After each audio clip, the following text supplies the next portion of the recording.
So guys, Shilpa जी कल के episode में बोल रही थी कि मुझे तो फर्क ही नहीं पड़ रहा ये विवियन क्या कर रहा है, लेकिन अब तो बड़ा फर्क पड़ रहा है। Hello everybody, welcome back to my YouTube channel. This is me your host and दोस्त Nashra Mirza. So guys, ration task और नॉमिनेशन में भी मिक्स है प्रोमो के हिसाब से। तो उसमें विवियन ने बोला है कि मैं सारा को नॉमिनेट करूंगा क्योंकि सारा बहुत ज्यादा बोलती है, बहुत ज्यादा बोले जा रही है, अटेंशन लिए जा रही है, क्योंकि विवियन का और सारा का थोड़ा चल ही जा रहा, कंटिन्यू हो रहा है ये, ठीक है। और मैं यामिनी को सेव करना चाहूंगा। तो शिल्पा जी बोलती वहां से, क्यों, अब यामिनी आपकी कैसे सगी हो गई? तो विवियन ने बोला, आपको यामिनी से प्रॉब्लम है?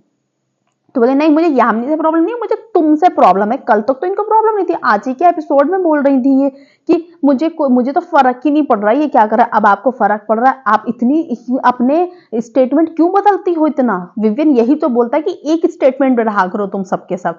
अभी बोल रही थी आज ही के एपिसोड में कि मुझे तो फर्क ही नहीं पड़ रहा, मुझे पहले कितना फील होता था, और अब बोल रही है, भड़ास निकाल रही है अपनी। शिल्पा जी का एक पैटर्न है गाइस कि जो भी उनको नॉमिनेट कर दे या उनको कोई कॉल आउट कर ले, वो एक हफ्ते के लिए उसको पकड़ लेती हैं। अगर दूसरे हफ्ते भी विविन ने करा तो दूसरे हफ्ते के लिए उसको पकड़ लेंगी। इनका ये काम है, अगर कोई और इनको कर देगा तो ये उसे पकड़ लेंगी, उसके फिर नहा धो के हाथ धो के पीछे लग जाती हैं।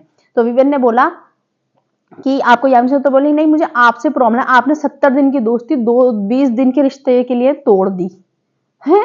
आपने चूज कराया है करणवीर को, तो वो जबरदस्ती आपसे क्यों निभाता रहे? मतलब मैं तो कुछ नहीं करूंगी, लेकिन तुम पे बोझ हूं मैं, तुम निभाओ।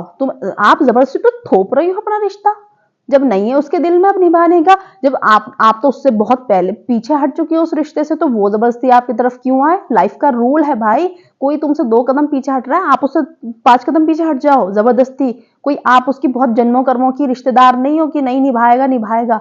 और उसमें करणवीर महरा कूद जाते हैं, जो कि आदत है। अब तो विवियन विवियन गाथा चल रही है करणवीर की कि विवियन डर गया है सबसे, इसलिए यामिनी को बचा रहा है। किससे डर गया है? उसको किससे डरने की जरूरत है? तुमको भीड़ की जरूरत है, उसे किसी की जरूरत नहीं। उसने ओपनली बोला था कि सारे मिलकर मुझे नॉमिनेट कर देना तुम, और क्या भी कह सकते हो तुम लोग, सिर्फ नॉमिनेट, और क्या करोगे तुम, ठीक है। तो वो विवियन ने बोला कि आपका जो स्टेटमेंट है, मुझे उसकी कोई जरूरत नहीं है, आप बीच में दखलंदाजी ना करें, क्योंकि आपके ये जो थोप रहे हो, ये सब मुझ पर काम नहीं करने वाले हैं। समझ में आया? और तुम्हारे स्टेटमेंट मेरी स्टेटमेंट नहीं हो जाएंगे। मुंह बंद हो गया, हर चीजें बीच में कूदता चोंच रहा था बंदा यार। अब इसकी स्क्रिप्ट खत्म हो गई ना, विवियन के सामने नहीं चलेगी इसकी स्क्रिप्ट, नकली है क्योंकि